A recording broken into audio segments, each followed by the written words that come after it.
Chapitre 18. Ce qu'ils virent dans le pays d'Eldorado.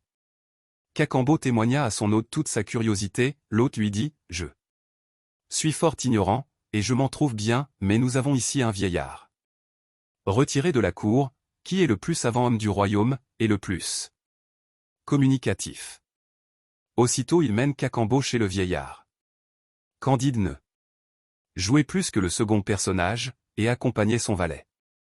Ils entrèrent dans une maison fort simple, car la porte n'était que d'argent, et les lambris des appartements n'étaient que d'or, mais travaillés avec tant de goût que les plus riches lambris ne l'effaçaient pas. L'antichambre n'était à la vérité incrustée que de rubis et d'émeraudes, mais l'ordre dans lequel tout était arrangé réparait bien cette extrême simplicité. Le vieillard reçut les deux étrangers sur un sofa matelassé de plumes de colibri, et leur fit présenter des liqueurs dans des vases de diamants, après quoi il satisfit à leur curiosité en ces termes. « Je suis âgé de 172 ans, et j'ai appris de feu mon père, écuyer du roi, les étonnantes révolutions du Pérou dont il avait été témoin. Le royaume où nous sommes est l'ancienne patrie des Incas, qui en sortirent très imprudemment pour aller subjuguer une partie du monde, et qui furent enfin détruits par les Espagnols. Les princes de leur famille qui restèrent dans leur pays natal furent plus sages, ils ordonnèrent, du consentement de la nation, qu'aucun habitant ne sortirait jamais de notre petit royaume, et c'est ce qui nous a conservé notre innocence et notre félicité. Les Espagnols ont eu une connaissance confuse de ce pays, ils l'ont appelé Eldorado, et un Anglais, nommé le chevalier Raleigh, en a même approché il y a environ 100 années, mais, comme nous sommes entourés de rochers inabordables et de précipices, nous avons toujours été jusqu'à présent à l'abri de la rapacité des nations de l'Europe, qui ont une fureur inconcevable pour les cailloux et pour la fange de notre terre, et qui, pour en avoir, nous tueraient tous jusqu'au dernier. La conversation fut longue, elle roula sur la forme du gouvernement, sur les mœurs, sur les femmes, sur les spectacles publics, sur les arts. Enfin, Candide, qui avait toujours du goût pour la métaphysique, fit demander par Cacambo si dans le pays il y avait une religion. Le vieillard rougit un peu. « Comment donc, dit-il, en pouvez-vous douter? Est-ce que vous nous prenez pour des ingrats ?» Cacambo demanda humblement quelle était la religion d'Eldorado. Le vieillard rougit encore. « Est-ce qu'il peut y avoir deux religions, dit-il, nous avons, je crois, la religion de tout le monde, nous adorons Dieu du soir jusqu'au matin. N'adorez-vous qu'un seul Dieu, dit Cacambo, qui servait toujours d'interprète au doute de Candide. Apparemment, dit le vieillard, qu'il n'y en a ni deux, ni trois, ni quatre. Je vous avoue que les gens de votre monde font des questions bien singulières. Candide ne se lassait pas de faire interroger ce bon vieillard, il voulut savoir comment on priait Dieu dans l'Eldorado. Nous ne le prions point, dit le bon et respectable sage. Nous n'avons rien à lui demander, il nous a donné tout ce qu'il nous faut. Nous le remercions sans cesse. Candide eut la curiosité de voir des prêtres. Il fit demander où ils étaient. Le bon vieillard sourit. « Mes amis, dit-il, nous sommes tous prêtres, le roi et tous les chefs de famille chantent des cantiques d'action de grâce solennellement tous les matins, et 5 ou 6 000 musiciens les accompagnent. Quoi? Vous n'avez point de moines qui enseignent, qui disputent, qui gouvernent, qui cabalent, et qui font brûler les gens qui ne sont pas de leur avis? Il faudrait que nous fussions fous. Dit le vieillard, nous sommes tous ici du même avis, et nous n'entendons pas ce que vous voulez dire avec vos moines. Candide à tous ces discours demeurait en extase, et disait en lui-même, ceci est bien différent de la Westphalie et du château de monsieur le baron. Si notre ami Pangloss avait vu Eldorado, il n'aurait plus dit que le château de Thunder Ten Tronckh était ce qu'il y avait de mieux sur la terre. Il est certain qu'il faut voyager. Après cette longue conversation, le bon vieillard fit atteler un carrosse à 6 moutons, et donna 12 de ses domestiques aux deux voyageurs pour les conduire à la cour. « Excusez-moi, leur dit-il, si mon âge me prive de l'honneur de vous accompagner. Le roi vous recevra d'une manière dont vous ne serez pas mécontent, et vous pardonnerez sans doute aux usages du pays, s'il y en a quelques-uns qui vous déplaisent.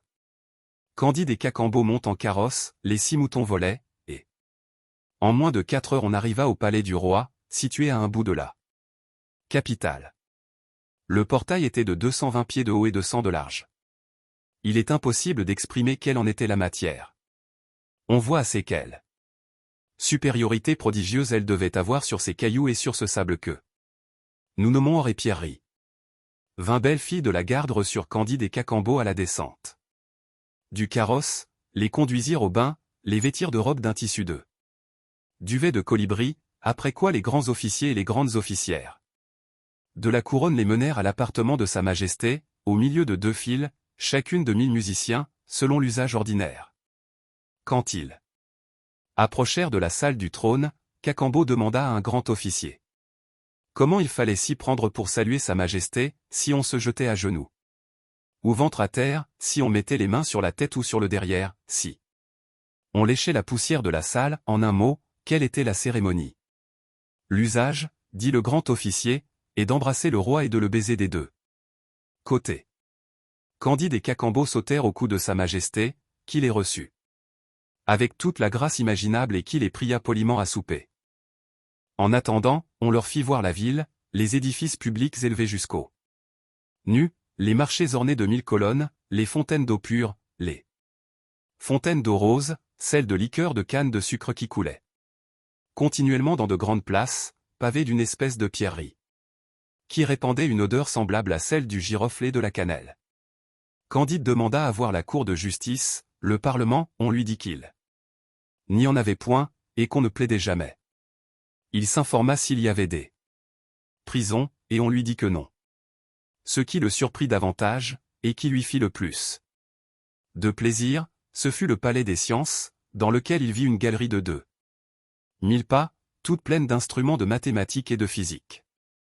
Après avoir parcouru, toute l'après-dînée, à peu près la 1000e partie de la ville, on les ramena chez le roi. Candide se mit à table entre Sa Majesté, son valet Cacambo et plusieurs dames. Jamais on ne fit meilleur cher, et jamais on n'eut plus d'esprit à souper qu'en eut Sa Majesté. Cacambo expliquait les bons mots du roi à Candide, et, quoique traduit, il paraissait toujours des bons mots. De tout ce qui étonnait Candide, ce n'était pas ce qui l'étonna le moins. Ils passèrent un mois dans cet hospice. Candide ne cessait de dire à Cacambo, il est vrai, mon ami, encore une fois, que le château où je suis né ne vaut pas le pays où nous sommes, mais enfin mademoiselle Cunégonde n'y est pas, et vous avez sans doute quelque maîtresse en Europe. Si nous restons ici, nous n'y serons que comme les autres, au lieu que si nous retournons dans notre monde seulement avec 12 moutons chargés de cailloux d'Eldorado, nous serons plus riches que tous les rois ensemble, nous n'aurons plus d'inquisiteurs à craindre, et nous pourrons aisément reprendre mademoiselle Cunégonde. Ce discours plut à Cacambo, on aime tant à courir, à se faire valoir chez les siens, à faire parade de ce qu'on a vu dans ses voyages, que les 2 heureux résolurent de ne plus l'être et de demander leur congé à Sa Majesté. Vous faites une sottise, leur dit le roi, je sais bien que mon pays est peu de choses, mais, quand on est passablement quelque part, il faut y rester. Je n'ai pas assurément le droit de retenir des étrangers, c'est une tyrannie qui n'est ni dans nos mœurs, ni dans nos lois, tous les hommes sont libres, partez quand vous voudrez, mais la sortie est bien difficile. Il est impossible de remonter la rivière rapide sur laquelle vous êtes arrivés par miracle, et qui court sous des voûtes de rochers. Les montagnes qui entourent tout mon royaume ont 10 000 pieds de hauteur, et sont droites comme des murailles. Elles occupent chacune en largeur un espace de plus de 10 lieues, on ne peut en descendre que par des précipices. Cependant, puisque vous voulez absolument partir, je vais donner ordre aux intendants des machines d'en faire une qui puisse vous transporter commodément. Quand on vous aura conduit au revers des montagnes, personne ne pourra vous accompagner. Car mes sujets ont fait vœu de ne jamais sortir de leur enceinte, et ils sont trop sages pour rompre leurs vœux. Demandez-moi d'ailleurs tout ce qu'il vous plaira. Nous ne demandons à votre majesté, dit Cacambo, que quelques moutons chargés de vivres, de cailloux, et de la boue du pays. Le roi rit. Je ne conçois pas, dit-il, quel goût vos gens d'Europe ont pour notre boue. Jaune, mais emportez en tant que vous voudrez, et grand bien vous fasse. Il donna l'ordre sur le champ à ses ingénieurs de faire une machine pour guinder ces 2 hommes extraordinaires hors du royaume. 3000 bons physiciens y travaillèrent, elle fut prête au bout de 15 jours, et ne coûta pas plus de 20 millions de livres sterling, monnaie du pays. On mit sur la machine Candide et Cacambo, il y avait 2 grands moutons rouges, scellés et bridés pour leur servir de monture quand ils auraient franchi les montagnes, 20 moutons de bâtiments chargés de vivres, 30 qui portaient des présents de ce que le pays a de plus curieux, et 50 chargés d'or, de pierreries et de diamants. Le roi embrassa tendrement les 2 vagabonds. Ce fut un beau spectacle que leur départ, et la manière ingénieuse dont ils furissaient, eux et leurs moutons, au haut des montagnes. Les physiciens prirent congé d'eux après les avoir mis en sûreté, et Candide n'eut plus d'autres désirs et d'autres objets que d'aller présenter ses moutons à mademoiselle Cunégonde. Nous avons, dit-il, de quoi payer le gouverneur de Buenos Aires, si mademoiselle Cunégonde peut être mise à prix. Marchons vers la Cayenne. Embarquons-nous, et nous verrons ensuite quel royaume nous pourrons acheter.